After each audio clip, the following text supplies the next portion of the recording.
Allez, Masechet Psachim, Daf Chafret, page 28. On va reprendre donc aux 2 points à la 10e ligne en partant du haut. Donc on avait vu dans la Mishnah que les Chachamim, donc à part Rabbi Yehuda qui proposait lui de brûler le Hametz directement avec le feu, de le brûler, les Chachamim disent Mefarer, d'accord, on les miette, Vezoré, et on le jette la rouach au vent, ou bien Mefarer, ou bien on va le jeter à la mer, à la mer. On a posé une question sur cela. Ibaya Lehu, Echika Amar, Mefarer, Vezoré la rouach, ou Mefarer, ou Matil Layam, ou Dilma, Mefarer, Vezoré la rouach, aval Matil Bayam Be'ane. Donc la question qui est posée par rapport à la construction de la Mishnah. Ibaya, ils ont posé la question. Echika Amar, comment on comprend la Mishnah? Est-ce qu'il faut lire Mefarer, on émiette, Vezoré la rouach, et on jette au vent, ou mefarer, et on émiette également, ou matil layam, et on jette à la mer. Ou bien on peut dire, odilma, mefarer, on émiette, visorer arouach, et on jette au vent, aval, matil layam, be'ene. Mais quand il s'agit de jeter à la mer, be'ene, on peut jeter l'ensemble du morceau de pain, par exemple. Si on a un morceau de pain, on n'a pas besoin de l'émietter, on le jette directement à la mer. D'accord, l'émietter, c'est-à-dire c'est pour ne pas qu'effectivement il y ait la possibilité pour quiconque de pouvoir récupérer ce pain-là et d'en tirer profit, alors que c'est fini, c'est rentré Pessah, ou bien le jeter à la mer, c'est différent, parce que quand il va le jeter à la mer, il va prendre l'eau, donc il va s'émietter par lui-même, et donc il n'y aura pas de possibilité de le récupérer.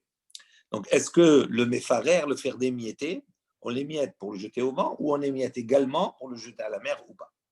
Outnan. Et donc on a une Mishnah, Nami Gabé Avodazara. On a une Mishnah qui va également dans le même sens pour Avodazara.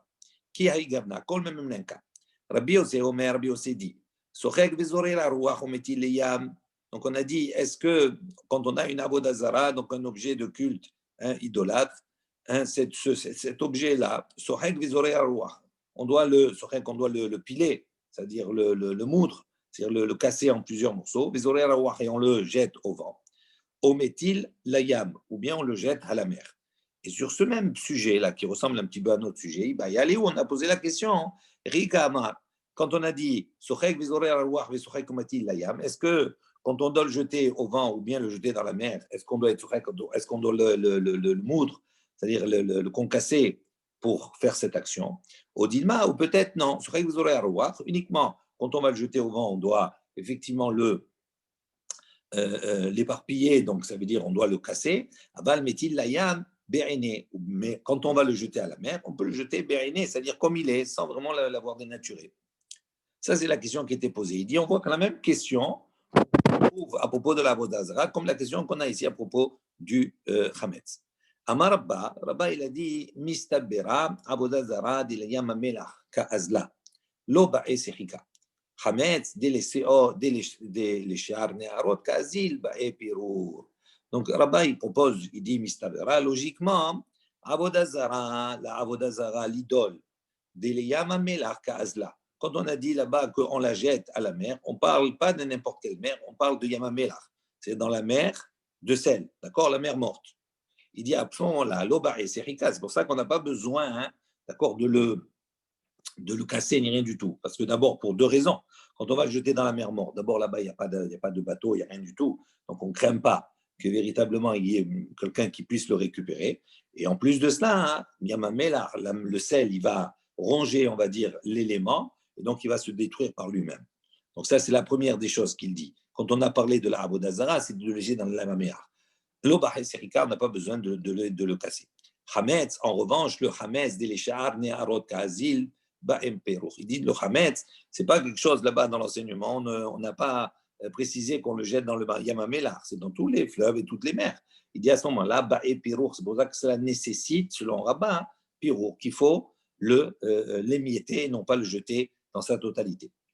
Amal et Rav Yosef, il répond à Rabbin, il lui dit, Adraba, il dit au contraire, Ipera Mistabera, le contraire est plus logique. Pourquoi? Avodazara de la Mimisa, Ba'e Sehika. Il dit au contraire, la Avodazara, de la Mimisa, quand on va la jeter à la mer, si on le jette comme cela, la Avodazara, c'est en pierre ou c'est du fer, peu importe. Il dit l'Omemisa, c'est-à-dire c'est quelque chose qui ne va pas fondre. Donc, comme c'est quelque chose qui ne va pas fondre, d'accord, donc Ba'esrika, c'est pour ça que cela nécessite qu'on le casse et qu'on le moue, etc., tout cela, pour lui le dénaturer. Tandis que le hametz des mamis, l'oba et pirouch, il dit au contraire, le hametz, lui, des maïs, que dès que tu vas le jeter dans l'eau, quel que soit l'endroit, il va fondre, il va se remplir d'eau et donc il va s'émietter par lui-même. Donc l'oba et pirouch, c'est pour ça qu'on n'a pas besoin de pirouch, on n'a pas besoin de l'émietter. Tania Kvate de Rabba et Tania Kvate de Rabbi Yosef. Donc on a effectivement, on va trouver deux baraïtot, une qui va selon l'opinion de Rabba et une qui va selon l'opinion de Rabbi Yosef. Donc Rabba, qu'est-ce qu'il a dit concernant cette question concernant le Hametz? Lui, il considère qu'il faut l'émietter, puisque quel que soit l'endroit où on va le jeter, même dans la mer. Tandis que Rabba, il dit non, on n'a pas besoin de l'émietter parce qu'il va fondre par lui-même. En revanche, la Vodazara, lui, il faut l'émietter, il faut le casser. Tania, Kvate de Rabba, donc on va rapporter effectivement ces deux baraïtot. Donc la première baraïta qui va selon l'opinion de Rabba, il dit Hayam et Alerba Midbar, si quelqu'un était donc en chemin, il était dans le désert, il arrive comme ça dans le désert la veille de Pessah, mais Farer, Bézoré, la Roi. À ce moment-là, son Hametz, il doit l'émietter et le jeter au vent. Hayam et Alerba Sfina. En revanche, s'il voyage en bateau, mais Farer, Umatil, Layam, on voit qu'il doit l'émietter et le jeter dans la mer, comme l'opinion de Rabba. Tania Gvate de Rabbi Yosef, on a une baraïta qui va selon l'opinion de Rabbi Yosef.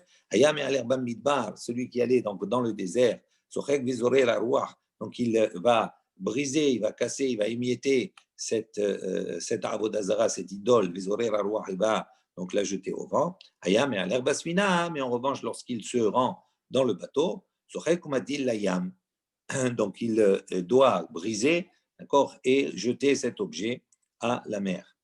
Maintenant, on a ici Sechika, donc Kashia le Rabba, Pirur Kashia le Rabbi Yosef. Donc on a une question, Sechika, c'est une question pour Rabba. On voit que Rabba, lui, il n'a pas dit Sechika, il le dit Sechika, il n'a pas, c'est pas le cas ici. Pérour, et pour émétier, c'est une question de Rabbi Yosef. Et on répond Sechika, les Rabba, la Kasha. Sechika pour Rabba, il n'y a pas de question. Hal Yamamela, Hal Ishal Neharot. Il dit quand Rabba, il a dit, dans cette baraïta, on a dit, il n'a pas besoin d'émietter la Avodazara. On parle dans le cas où, bien entendu, on est les Yamamelach, où là-bas, il n'y a pas de bateau, il n'y a rien du tout. Donc, c'est pour ça qu'il n'a pas besoin de casser la Avodazara. Hal Ishal Neharot, en revanche, dans les autres fleuves, à ce moment-là, lui aussi pense qu'il faut émietter, il faut casser la Vodazara.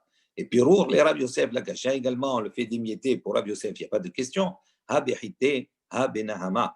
Il a dit, ça dépend comment est constitué, on va dire, ce Hametz. Ha Behite, si on a un sac, par exemple, de graines, à ce moment-là, hein, il faut l'éparpiller. Un pirour, ici, dans le cas, le méphazer, on doit éparpiller, parce que si on jette le sac comme il est, ou le Hametz dans sa totalité, il sera facile à récupérer. Tandis que si on doit impérativement, lui pour lui, il pense qu'on doit éparpiller chaque graine pour ne pas avoir la possibilité de récupérer ce Hametz. Tandis que Benehama, Nahama, c'est un morceau de pain.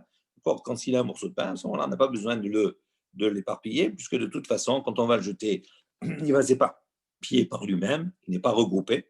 Et donc, c'est pour ça que c'est autorisé. Il y a deux situations différentes. Il n'y a pas de question ni sur Rabba, ni sur Rav Yosef. Voilà, on finit cette Mishnah. Une nouvelle Mishnah, Matnitin. Hametz shel Nochri. Donc le Hametz qui appartient à un non-juif. Chez Avar Alav Pessah, sur lequel Pessah est passé. Donc ça veut dire qu'il a gardé chez lui du Hametz. Lui, il n'est pas soumis aux lois de Pessah. Mais ce Hametz-là qu'il a gardé chez lui, que nous, on peut après utiliser pendant Pessah, il dit Mutar Bahana'a. On peut l'utiliser, on va dire, en tirer profit. Chez l'Israël, en revanche, le Hametz d'un Israël qui aurait gardé du Hametz pendant Pessah, Asur Bahana'a, il est interdit au profit, même après Pessah. On va voir que c'est un décret des Chachamim, c'est comme un knas, comme une amende que les Chachamim vont mettre en place, parce qu'on ne doit pas garder du Hametz pendant Pessah. Ok, mais on verra après ça dans la Gemara. Chez Nehemar, d'où on voit cela, comme il est marqué le pasuk lo yirae lecha seor. Donc on voit que tu ne dois pas, hein, ton levain ne doit pas être vu chez toi. Donc c'est pour ça qu'il dit on a bien sûr de garder le Hametz. Donc s'il l'a gardé à ce moment-là, même après Pessah, il n'y a plus de Issour, mais il y a un décret des Haramim où il est interdit Béana. Maintenant, on va poser la question Mané Matnitim. Donc cette question-là, on la verra, Bezrat Hashem, la réponse, on la verra demain. Parce qu'on va s'arrêter un petit peu avant, mais on va développer la question d'abord, on va d'abord voir, et après on verra la réponse à la question. Alors on dit comme cela, Lo Rabbi Yehuda, Velo Rabbi Shimon, Velo Rabbi Yosef Galili. Donc on sait déjà que notre Mishnah ne peut aller ni selon Rabbi Yehuda, ni selon Rabbi Shimon, ni selon Rabbi Yossé HaGalili, le Galiléen. Et on va développer, on va voir pourquoi la Mishnah ne peut pas aller comme l'un des trois. Maïhi, il dit que dans quoi? Détania. Il y a une baraïta qui dit Hametz ben lifne zmano, ben leachar zmano, over alav belav. Tor zmano, over alav belav vecharet, dit vrai Rabbi Yehuda. Donc Rabbi Yehuda, il pense comme cela, on rapporte une baraïta. Hametz, le Hametz, ben lifne zmano, qu'il soit avant son temps. C'est-à-dire qu'il faut comprendre. Quand on dit ben lifne zmano, Rashi explique, il dit à partir de la 6e heure et au-delà. Ça veut dire toute la partie, le 14 Nissan, la veille de Pessah. On a vu qu'à partir de Chatzot à Yom, à partir de la 6e heure, la fin de la 6e heure normalement, selon la Chachamim, le début de la 6e heure, on n'a plus le droit de consommer, de posséder du Hametz, etc. Donc à partir de ce temps, jusqu'à la tombée de la nuit, c'est-à-dire jusqu'à la rentrée de la fête effective. Donc ça, c'est ce qu'on appelle l'ifnei zmano. C'est ce demi-temps, cette demi-journée qu'il y a le 14 Nissan. Ben leachar zmano, que ce soit après son temps, c'est-à-dire après la fête, après les 7 jours de fête. Over alav belav. Si la personne, donc effectivement, elle a gardé du Hametz, elle a tiré profit du Hametz, à ce moment-là, elle transgresse un lav, un commandement négatif. Tor zmano. Maintenant, si elle a gardé du Hametz, etc., tiré profit pendant, d'accord, le temps, c'est-à-dire pendant le moed, pendant la fête, over alav belav becharet. À ce moment-là, elle transgresse non seulement un lav, mais également un karet, hayav karet. Divrei Rabbi Yehuda, ça c'est l'opinion de Rabbi Yehuda.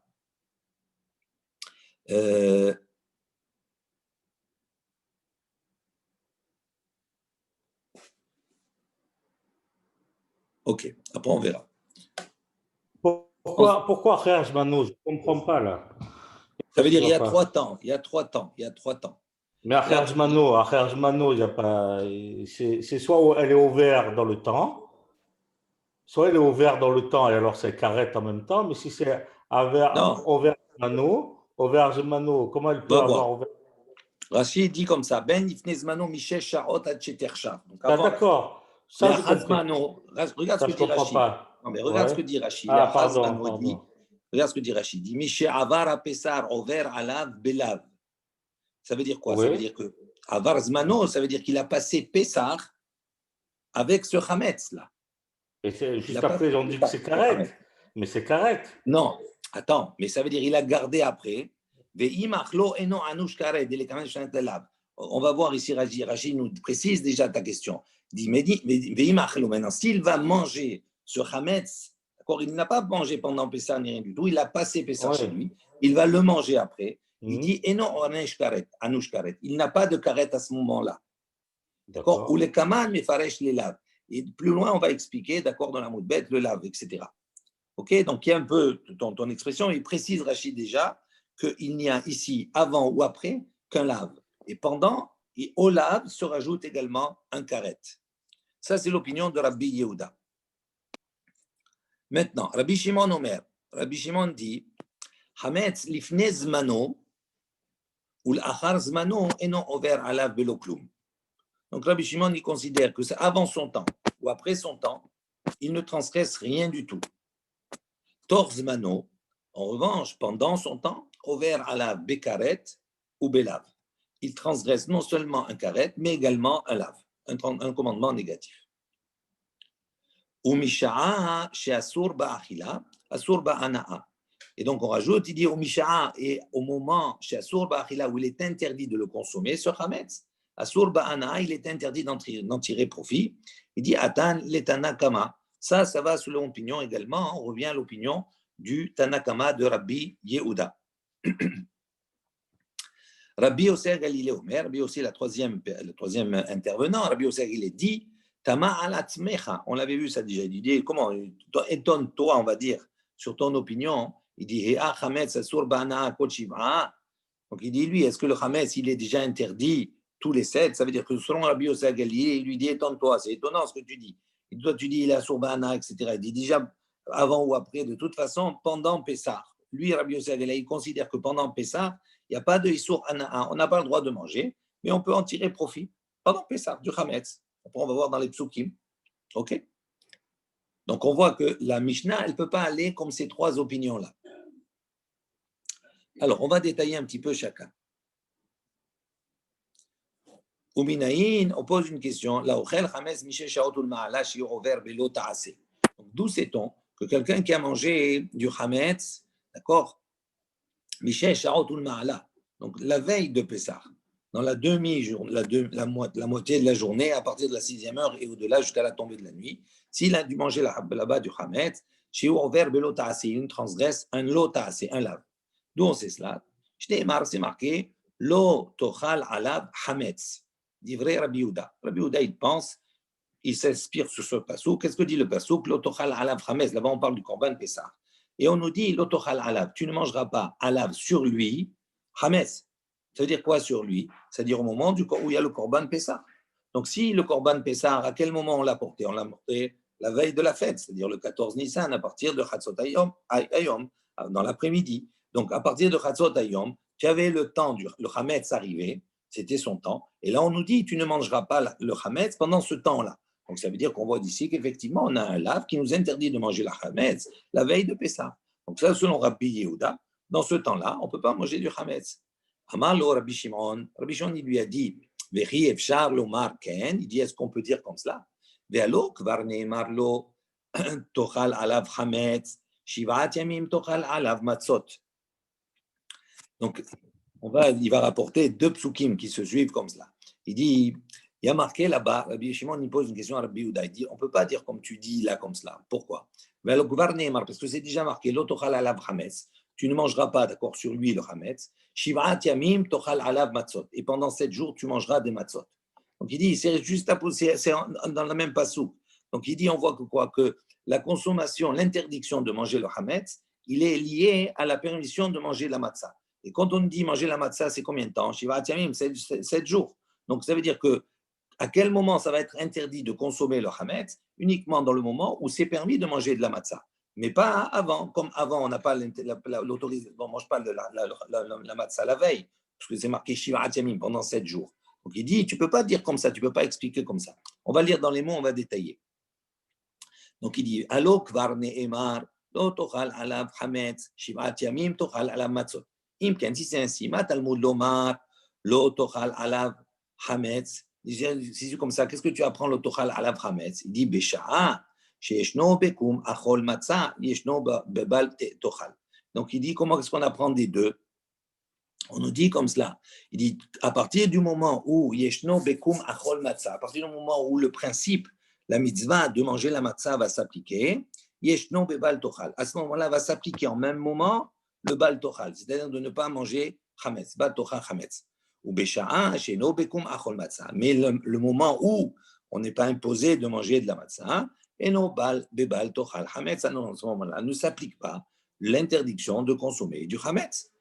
Donc, on voit que l'explication qu'il donne ne permet pas à Rabbi Yehuda de donner son explication à lui.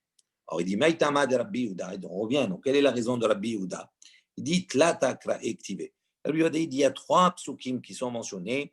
Il dit, Lo yachel hametz, donc le premier qu'on avait déjà vu, Lo yachel hametz, d'accord, le hametz ne sera pas mangé. Vechol machmeset lo tochelu, également par toute chose qui a levé, qui a fermenté, l'autochel vous ne mangerez pas, et tu ne mangeras pas sur lui également le hametz. Donc on voit qu'on a trois psukim qui viennent insister sur le fait de ne pas consommer du hametz, et pour Rabbi Yehuda, il explique ces 3 psukim qui se répètent pour indiquer 3 temps. Un, il est venu pour nous interdire la consommation avant son temps, c'est-à-dire dans la demi-journée, la veille de Pessah. Et un pour nous interdire sa consommation après Pessah. D'accord? Dans le cas où il a passé Pessah, on a gardé du Hametz pendant Pessah. Et un pour nous interdire la consommation de Hametz, effectivement, pendant les Shivatayim, pendant la fête. Ça, c'est l'appui de Rabbi Yehuda sur ces 3 versets. Maintenant, Rabbi Shimon, lui, il dit Had le torzmano. Il dit effectivement, je n'ai besoin que de 1 pour m'interdire de consommer le Hametz pendant le temps, c'est-à-dire pendant la fête. Mais lui, Rabbi Shimon, il a dit avant ou après, il n'y a pas d'interdit. Alors, qu'est-ce qu'il fait des deux autres psukim? Comment il va les expliquer? Puisqu'il y a une répétition. Il dit chaque verset qui est différent, chaque autre verset va prendre sa place. Comment? Vechol mahmetzet mi ba'ile. Il dit ce pasuk vechol mahmetzet lotochelu, on en a besoin. L'echedetania comme cette baraïta. En li ela shenit hametz me elav. Me hamat var acher minayin tamul lomar kol mahmetzet lotochelu. Donc il dit vechol mahmetzet lotochelu, on a besoin. Pourquoi? Il dit en li ela shenit hametz me elav. L'interdit, la baraïta dit, on a l'interdit de consommer toute chose qui est devenue hametz, mais élave. Je fais une pâte, d'accord, où j'ai mis de l'eau, etc., sur des grains, et le grain, il est devenu hametz par lui-même. Donc, si ce hametz, il est devenu hametz par lui-même, cet élément-là, il dit, ça c'est interdit. Maintenant, d'où je sais, mehamad davar acher. Si maintenant, ce chimoutz, on va dire cette fermentation-là, elle a été induite par quelque chose d'extérieur, c'est-à-dire quelque chose qu'on a apporté. Elle est devenue hametz à la suite d'autres choses. Il dit, minaïn, d'où je sais que c'est interdit. Talmud Lomar, c'est marqué kol mahmetzet. Mahmetzet, on n'a pas dit hametz là-bas. Mahmetzet, on a évoqué ici l'idée de quelque chose qui fermente. Et kol, ça veut dire toute chose qui fermente. Donc ça veut dire que c'est quelle que soit la chose qui va faire fermenter, quelle soit la situation, que ce soit d'une manière naturelle, entre guillemets, par le temps, etc., ou bien que ce soit quelque chose qui soit apporté, dans tous les cas, quel que soit le résultat, c'est hametz, ça a fermenté l'autochilou, tu n'as pas le droit de le consommer. Donc il dit, comme Kol Mahmeset, Rabbi Shimon, il est venu nous enseigner ce point-là.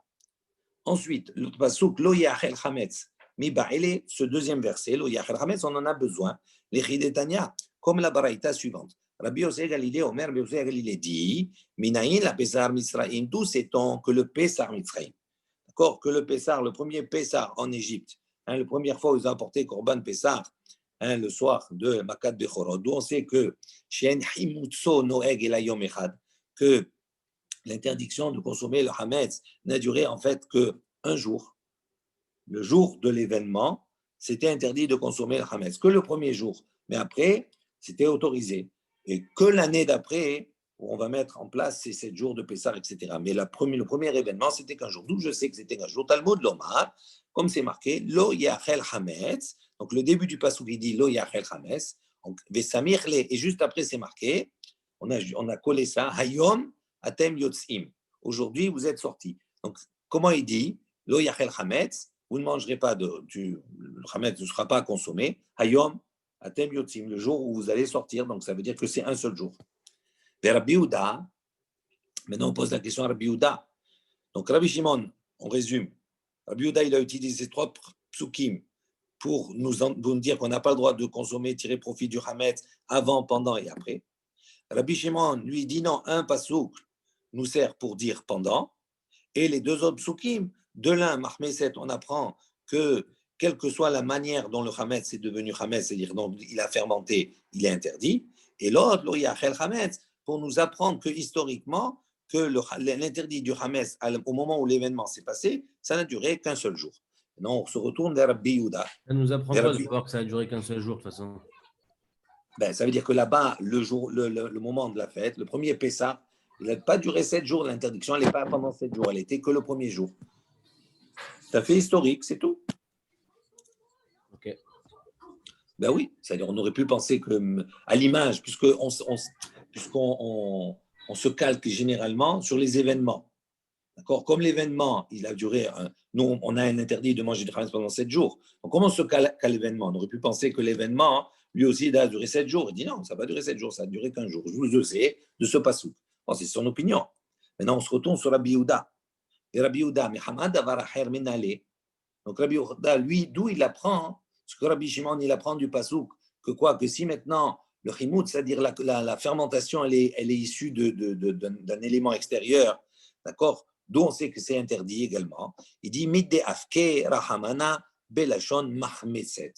Il dit moi je l'apprends par le langage que la Torah a utilisé. Mahmeset. Pourquoi il dit mahmeset? Mahmeset, c'est cette action justement de fermentation. Donc il dit mahmeset, quelle que soit la chose avec soi fermentée, c'est le résultat. Parce que il y a marpeset, ça veut dire que ça lui apprend pour le levain et ça lui apprend également pour le temps.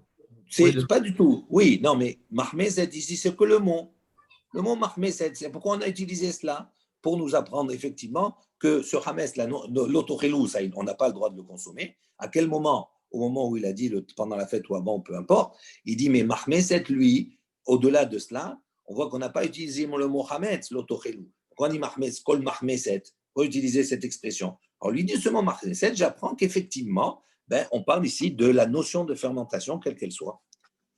De Rabbi Yossi à Galilée, maintenant, d'où Rabbi Yehuda, il apprend ce que Rabbi Yossi à Galilée, il a dit que ça a duré qu'un jour. Alors, on propose deux réponses. Iba et Tema, Bete Samir le Hayom. Si tu veux, je vais te dire, je l'apprends tout simplement Bete Samir de la même manière parce qu'on a rapproché le mot Hayom. C'est comme si on lisait, on a dit comme ça, Lo Yachel Hametz. Hayom, c'est comme si on mettait la virgule différente. Non, tu ne mangeras pas de Hametz, Hayom, le jour. Donc ça veut dire que tu ne le manges pas qu'un seul jour à l'époque. Donc il dit, ça c'est la première réponse. La deuxième réponse, Iba etema, Bede Samir, pardon, Iba etema, Semouchin, la Darish. La deuxième réponse, il dit non, Rabbi Yehuda, lui, il ne s'appuie pas, il n'a pas le principe de Smouchin. Ça veut dire que ça, c'est une dracha. Un dracha, c'est quoi? C'est qu'on considère que les choses qui sont juxtaposées, qui sont accolées, on peut apprendre de cette juxtaposition entre les uns et les autres. Lui, il dit non. On va voir qu'entre autres, Rabbi Yehuda, il peut apprendre cela, mais dans un autre Sefer, qui est le Sefer Mishneh Torah, mais pas dans le livre de Shemot, etc. Donc lui, il dit, il n'y a pas de smouchim. Donc s'il n'y a pas de smouchim, donc pour lui, il n'y a pas de preuve que ça a duré qu'un jour. Peut-être que ça a duré 7 jours. On ne sait pas. Donc comme ça, il a solutionné son problème. Il a gardé ces 3 psukim pour le sujet qu'il a abordé. Amar Mor. Donc on revient sur un. On a dit donc on avait dit d'où sait-on que quelqu'un qui a mangé du hametz à partir de la 6e heure et au-delà, il est over belo ta'ase. Il transgresse un commandement négatif passif. Chez Neymar, comme c'est marqué dans le passouk, lo tochal alav hametz. D'accord, tu ne mangeras pas, d'accord, sur lui le hametz par rapport au korban Pessah. Dirait Rabbi Yehuda, ça c'est l'opinion de Rabbi Yehuda. Amalou Rabbi Shimon, il lui a répondu, Vechi, Efshar, l'Omarken, est-ce qu'on peut dire vraiment ainsi? Vialog var Neymar, il dit, mais pourtant il est déjà dit, lo tochal alav hametz, shivat yamim tochal alav matzot. On a dit dans le passouk, tu ne mangeras pas sur lui donc du hametz, et juste collé, et shivat yamim, en revanche, pendant 7 jours, tochal alav, tu mangeras sur lui, matzot. Et donc on a Rabbi Shimon, il rétorque à Rabbi Yehuda, il dit non, ça n'a rien à voir. Ça veut dire que de ce passouk, j'apprends que je dois manger le hametz 7 jours, la matzah 7 jours, et en même temps que j'ai l'autorisation, l'obligation de manger la matzah, j'ai l'interdiction pendant ces 7 jours de consommer du hametz. Donc c'est uniquement 7 jours, pas depuis la veille. Rabbi Yehuda alors, Shapir Kamarle, Rabbi Shimon. Rabbi Shimon, il lui a posé une très bonne question. Donc qu'est-ce qu'il va répondre? Comment il va répondre?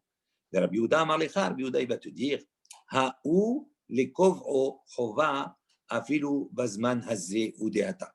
Il dit non, Rabbi Yehuda, il dit non. Ce pasouk-là, la suite, il dit, il est venu les chova pour fixer l'obligation, afilu bizman hazeh, même de nos jours, udeata, il est venu. Pour nous dire quoi? C'est-à-dire, à la base, tout est lié au Korban Pessah. Dans le Korban Pessah, c'est marqué là-bas à propos du Korban Pessah, d'accord, qu'on doit manger avec le Korban Pessah, matzot umrurim yochlu'u. Les matzot, la matzah et le maror. On doit le manger avec, ensemble que le Korban Pessah. Et donc, on aurait pu penser que quoi? Qu'à partir du moment où il n'y a plus le Korban Pessah, oui, on n'a plus d'obligation également de manger la matzah, ni le maror.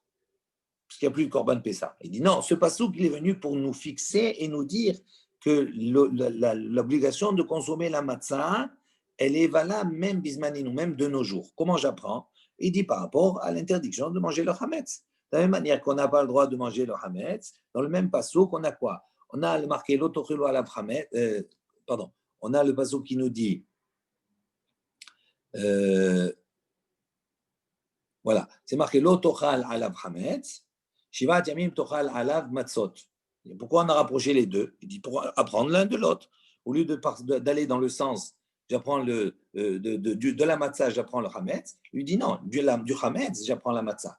De la même manière que j'ai l'interdiction de manger la matzah, donc également j'ai l'obligation de consommer j'ai l'interdiction de consommer le hametz. De la même manière, j'ai l'obligation de consommer la matzah, bien qu'il n'y ait plus le korban. Donc pour lui, ce passouk-là, il est venu fixer dans le temps d'une manière éternelle la mitzvah de consommer la matzah, même qu'il n'y a plus le korban Pessah. Donc, dans les mots, Amar lecha, ou les kovro chova afilu bizman hazeh ou deata. Les Rabbi Shimon, les kovro chova menale nafka, menale. Donc maintenant, on se retourne à Rabbi Shimon, on lui dit, mais Rabbi Shimon, d'où lui, il apprend, d'où on sait qu'on a jusqu'à aujourd'hui l'obligation de consommer la matzah, bien plus qu'il n'y ait plus le korban Pessah, nafkale. Donc il apprend de notre pasouk, mi ba'erev tochelu. Donc il y a un autre verset, d'accord, qui nous dit, barishon be'arba asar yom lachodesh ba'erev tochelu matzot, ad yom ha'echad le'esrim lachodesh ba'arev.